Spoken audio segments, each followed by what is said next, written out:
په نیمه لار کې پاتې ناول ډیرو قدرمنو اوریدونکو سلامونه نیکې هیلې او احترامات مې ومنئ. قدرمنو اوریدونکو په نیمه لار کې پاتې ناول اوومې برخې ته مو زه سمیع الله ایوبي هرکلی کوم. دا هم تاسې او دا هم په نیمه لار کې پاتې ناول اوومه برخه. امید لرم چې تر پایه پورې راسره واورئ.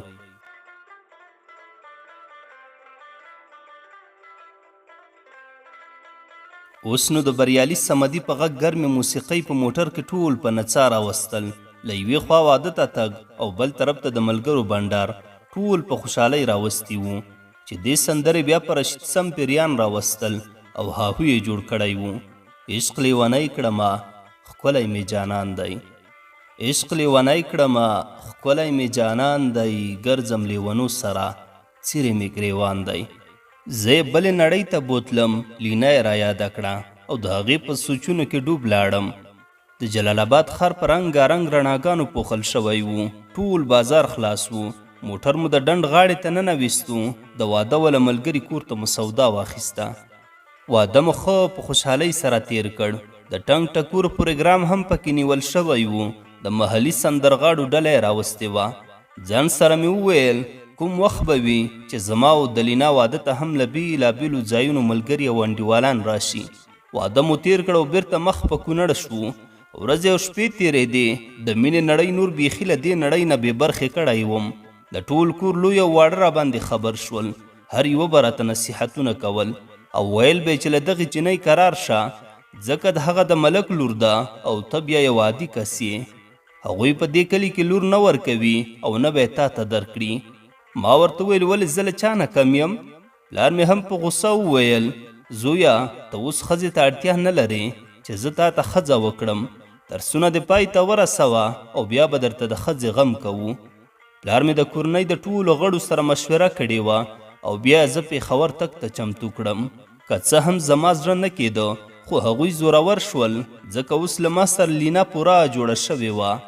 هر سهار په 9 بجو او هره غرمه په 12 بجو به مو سره د سترګو په اشارو خبرې کولې. کله چې به یې د اشارو خبرې خلاصې شوې یو مینهناک سترګک به یې وواهه. تور باڼه به یې د سترګو له یو بل سره وجنګېدل. له ځان سره به مسکی شو او د اسپې په شان قدمونه به یې واخیستل چې د ښوونځي سینډلو به یې له ځمکې ټک ټک پورته کاوه.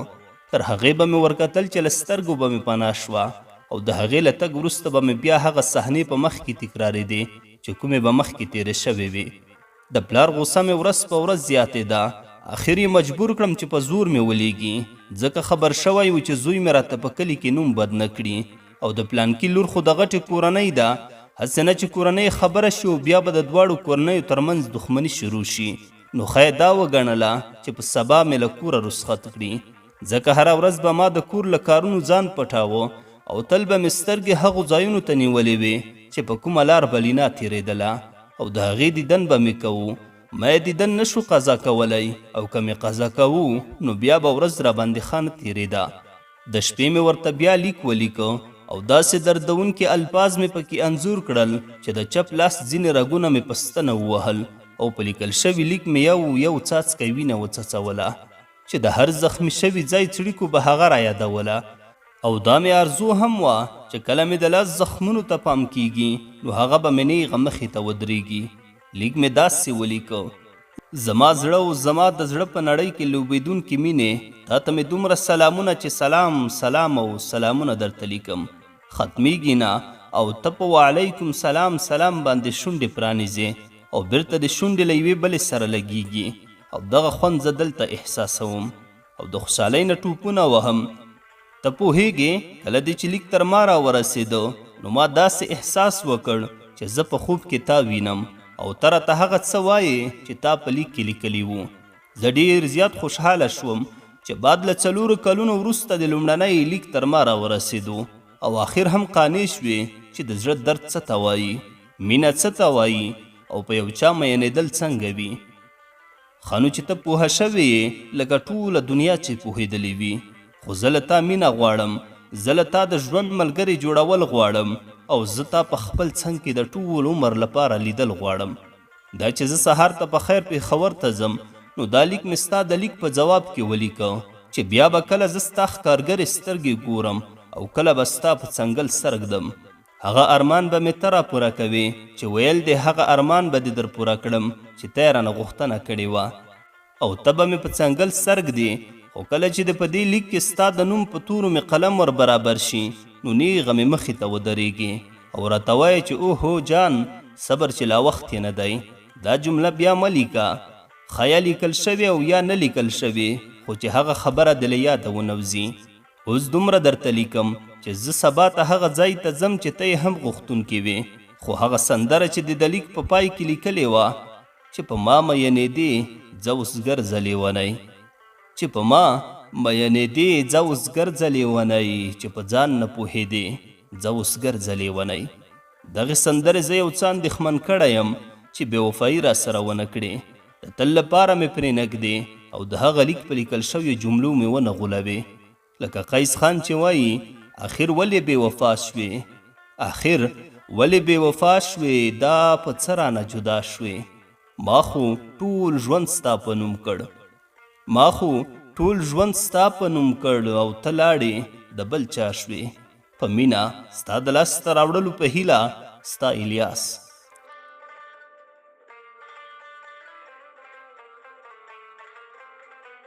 په سهار مې ځان تګ ته چمتو کړ، د کورنۍ له غړو مې خدای پاماني را واخیسته او هغه ځای کې ودرېدم په کوم ځای کې چې به مې د لینا انتظار کاوه.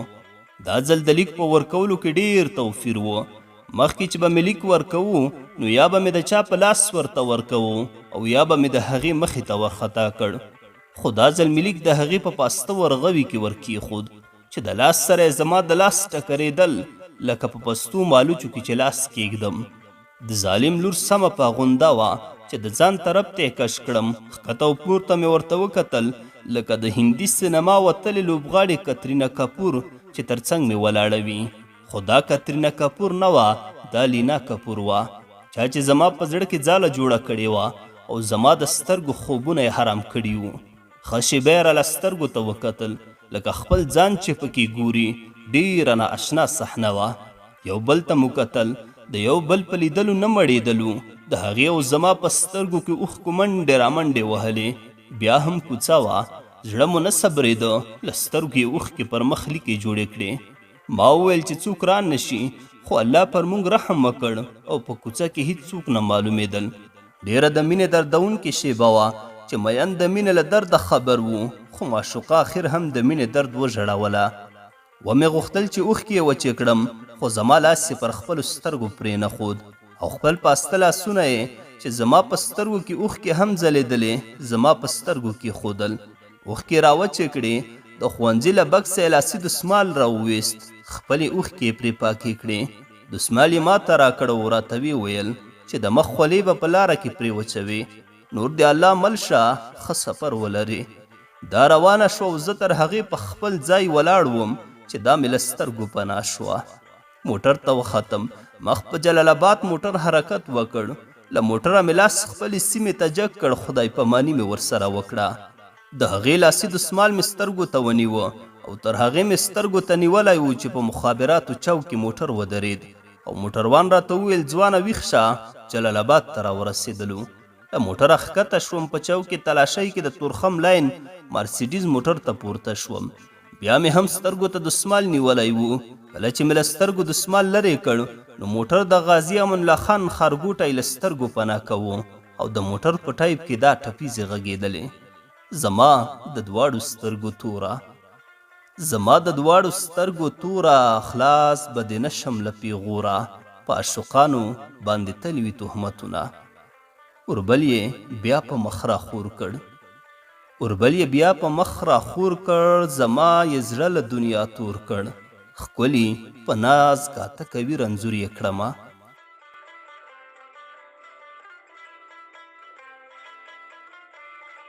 د مرسیډیز موټر مزل د تورخم سرک او په عاشقۍ کې د ټپو اورېدل بیا نو بیل خوند کوي. 2 بجې وې چې په تورخم کې له موټره ښکته شوم. هوټل ته ننوتم، د غرمې ډوډۍ مې وخوړه.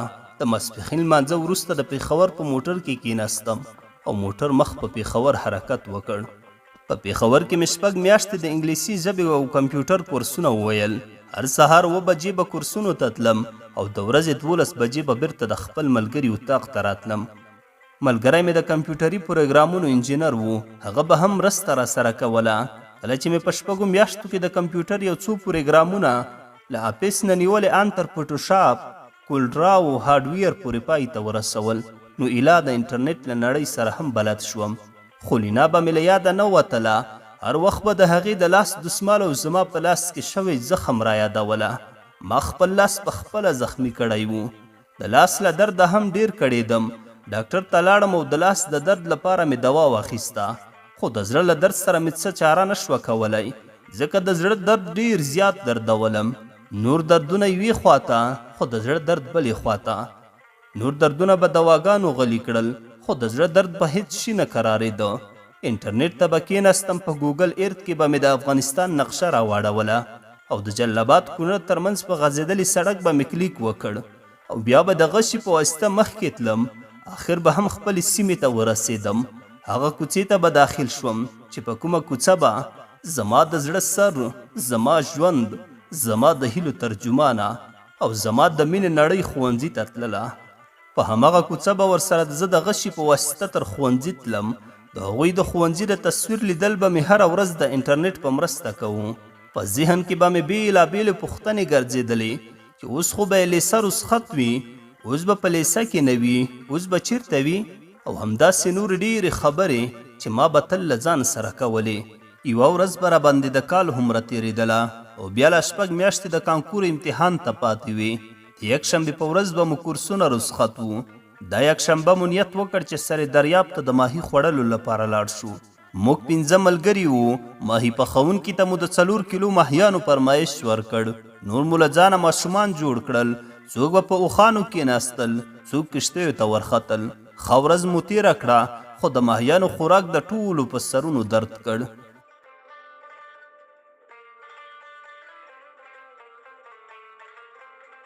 د شپې 8 بجې وې چې خپل د اوسېدو ځای ته راورسېدو. شین چای مو په پیالو کې واچوو او د داود حنیف دې سندرې ته مو ښه وطني اتڼ شروع کړ. دا غرونه غرونه افغانستان دی، دا غرونه غرونه افغانستان دی، تاریخ یې معلوم په ټول جهان دی. موږ هم ورته اتڼ شروع کړ چې ښه ستړي شو، نو بیا مو د خوب غېږې ته ځان ور وسپاره، ځکه نن ورځ ډېره زیاته ستړې ورځ وه. ټوله ورځ مو د رکشو موټرو غرهار مازغه خوړلی وو. ټول په وخت ویده شو، ځکه هره شپه به مو تر 1 بجې پورې مطالعه کوله. خو دا شپه په 11 بجو څملاستو. لا مې سترګې پر خوب ورغلې وې چې ټلیفون مې وشرنګېده. شمېرې ته مې وکتل، د افغانستان وه. ومې ویل خدایه خیر چې کومه پیښه نه وي شوې. په دا نیمه شپه دا څوک شو؟ خو ټلیفون مې چې وکې کړ، له بلې خوا نه نری ښځینه غږ راغی. سلام جانه، بیخي د چا تپوس نه کوې، دا چیرته یې؟ ما ورته ویل وعلیکم سلام ګرانې، دا ته یې؟ هغې راته وویل هو زه یم که نه. ما ورته ویل ښه ګرانې ته څوک یې؟ ما خو ونه پېژندلې. هغې راته ویل اوهو خود به مې نه پېژنې. ما ورته ویل ښه لیونۍ ومې پېژندلې، وبخه سیلی ایسته هوا شي چې والوځي. دا څه قسم نوم یې در باندې ایښی دی؟ سیلی او هوا؟ اوس که سیلی درته وایم نو خو یې سیلی، که هوا درته وایم څنګه به وي؟ هغې راته وویل ته مې چې په هر نوم یادوې اجازت دی. ما ورته ویل ښه ګرانې، په سر مې درد دی، خبرې راته وکړه، او که نه وي زه به سبا درته زنګ ووهم او بیا به خبرې وکړو. سیلی راته وویل جان. ما ورته ویل قربان وایه.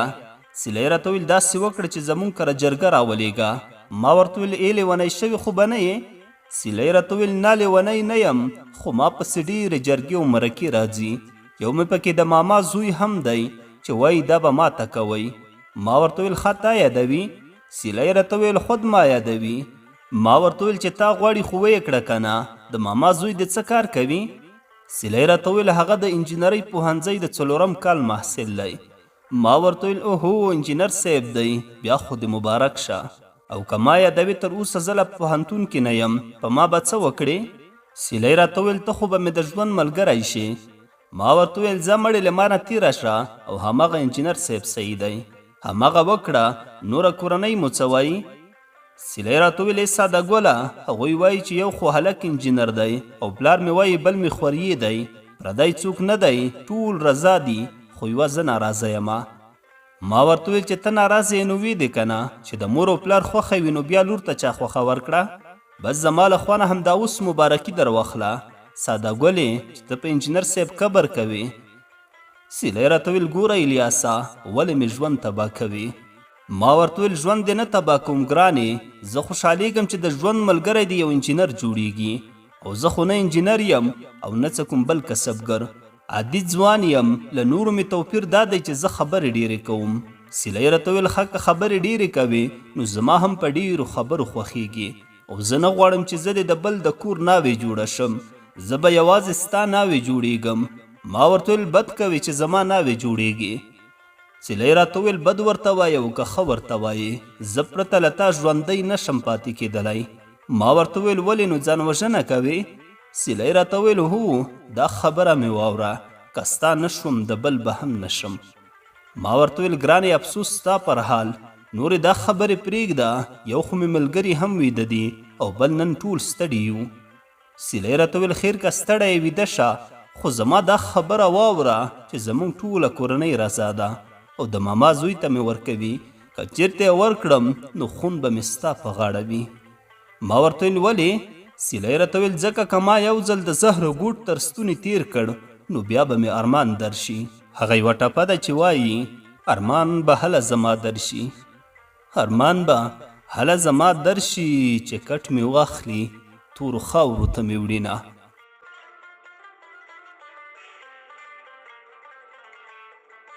سیلۍ راته وویل که کولی شي زر تر زره سبا ته جرګه راولېږه. سوړه سویلی مې له ځان سره وکړ او ورته ومې ویل اوس کار له وخته تیر دی، ځکه چې ټول ستا په ورکړې رضا شوي دي، یو خو ستا د ماما زوی دی او بل انجینر دی. په دې وخت کې اوس زه نه ځایېږم چې په تا د جرګه وکړم. سیلۍ راته وویل زما د ژوند ارمانه الیاس جانه نوره د خپله خوښه، د الله په امان. ټلیفون بند شو خو زه یې له یو عالم سوچونو سره پرېښودم، ځکه سیلۍ له ما نه نه وه خبره چې ما زړه پر یو بل چا بایللی دی. ته څوک غواړې او زه څوک غواړم، ستا په زړه کې څوک ناست دي او زما په زړه کې څوک. هی هی نو لیونی، هغه متل به دې اورېدلی وي چې وایي یو خوا ډانګ دی او بل خوا پړانګ. زه اوس په دوو خبرو کې حیران وم، هېڅ مې ځان ته مشوره نه شوی ورکولی. له ځان سره بنګېدمه چې میرویس راویښ شو، راباندې غږ یې وکړ هلکه ما ټولې خبرې واورېدې، څه خبره ده؟ خو چې ښځه درته کوي خو ویې کړه که نه؟ دا نو اوس بېل غم شو. اوس میرویس ته خبرې وکړم او که ځان ته د حل لاره ولټوم. میرویس ته مې ویل اشنا ویده شه، سبا ته به بیا خبرې کوو. خو میرویس داسې شلی انسان و سم کلک راپورې ونښته. هله ملګریا هره خبره وي راته ویې کړه، که نه کوي اوس ټول راویښوم او ورته وایم چې الیاس ته یې اوس له کور نه زنګ راوهلی و چې ښځه مو درته وکړه. ما ورته ویل چوپ شه، ته خو مې هوښیار ملګری یې، ټوله کیسه درته کوم. له سره مې ورته کیسه شروع کړه او همداسې ورته لګیا وم چې سهار ته حلیم غږ کړ پاڅېږئ ملګرو لمانځه ته. لمونځ چې مې وکړ د میرویس مې خواته راغی، ملګریا تا کیسه کوله او زه ورته ویده شوی وم. کیسه څه ده؟ لږه مې اورېدلې او نوره پاتې ده. هی هی له ځان سره مې وویل راشه که تودېږي، اوس به له دې شلانه څنګه ځان خلاصوم؟ خو ځه ټوله کیسه مې ورته وکړه، راته ویې ویل افسوس ستا پر حال باندې، زه به دعا درته کوم چې الله دې کامیاب کړه. ما ورته وویل آمین. خو ما د سیلۍ په خبرو هیڅ غوږ ونه ګراوه، ځکه هغه پر ما مینه وه او د هغې کورنۍ د خپلې لور لپاره وړ کس انجینر صاحب باله، ځکه پښتنه ټولنه همداسې ده، د لور او زوی خوښې ته مور او پلار نه ګوري چې د لور یې څوک خوښ دي او د زوی یې څوک خوښیږي. زما مینه خو له بل چا سره وه، نو ځکه مې پرېکړه نه شوه کولی او دا خبره مې همداسې غلې پرېښوده. له بلې خوا د کانکور امتحان هم په رانږدې کېدو و او ما چې دا دومره وخت په درس ویلو تېر و نو لینا به مې بیخي له سترګو نه پناه کېدله، چې کله به رایاده شوه ښه شیبه مې ورپسې وژړل او بیا به مې د هغې د لاس په راکړي دسمال خپلې اوښکې وچې کړې، ځکه یو شاعر وایي یو ځلې چې څوک زړه ته شي دننه، یو ځلې چې څوک زړه ته شي دننه نه وځي له زړه نه، هغه نه وځي له زړه نه. رښتیا چې له زړه نه مې نه وتله او تل به مې ویل چې خدایه ته یې زما کړې او ته مې هغې ته ورسوې. خو زه هم د چا له زړه نه وتلم او د چا په زړه به مې لوبې کولې. همیشه به مې په غوږونو کې هیډفون پرتې وي چې له غمجنې او مینهناکې موسیقۍ نه به مې خوند اخیسته. په فوټوشاپ کې به د لینا په خیالي انځورونو جوړولو لګیا وم. هره ورځ به مې د لینا بېلابېل رنګه خیالي انځورونه جوړول.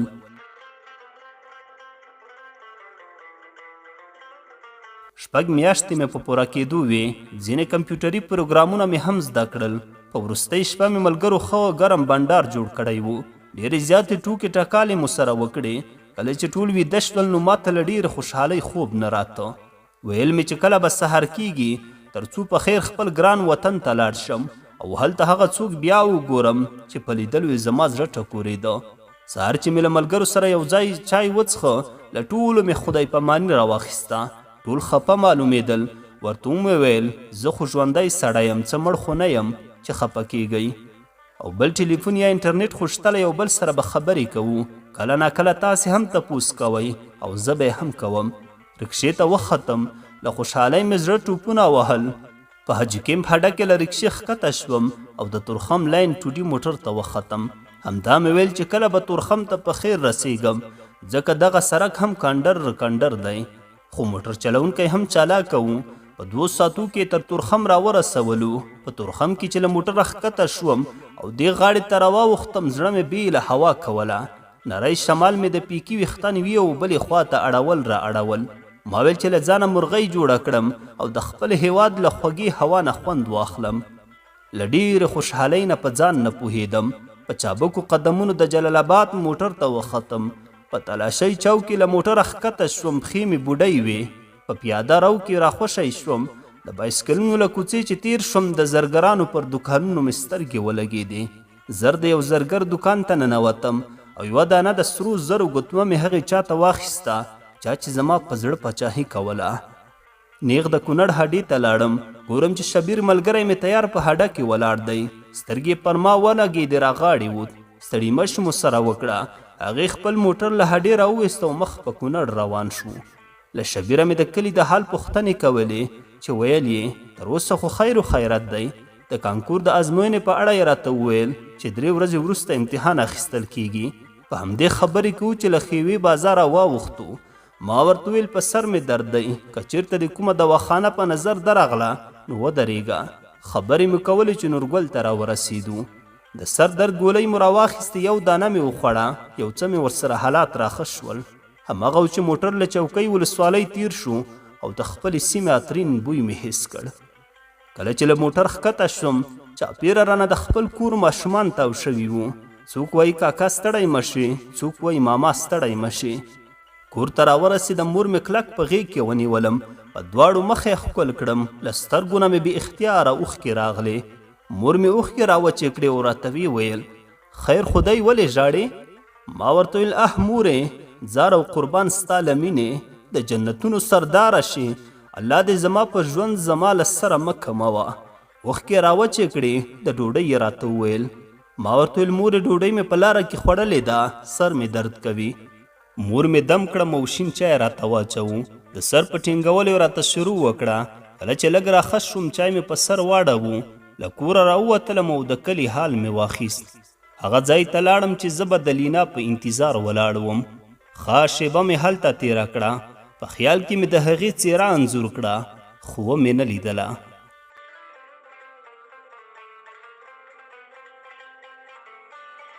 په نیمه لار کې پاتې ناول ډېرو قدرمنو اورېدونکو، دا وه د ناول 8مه برخه. تر بلې برخې پورې مو په لوی څښتن ته لاس سپارم. ښاد و آباد اوسئ.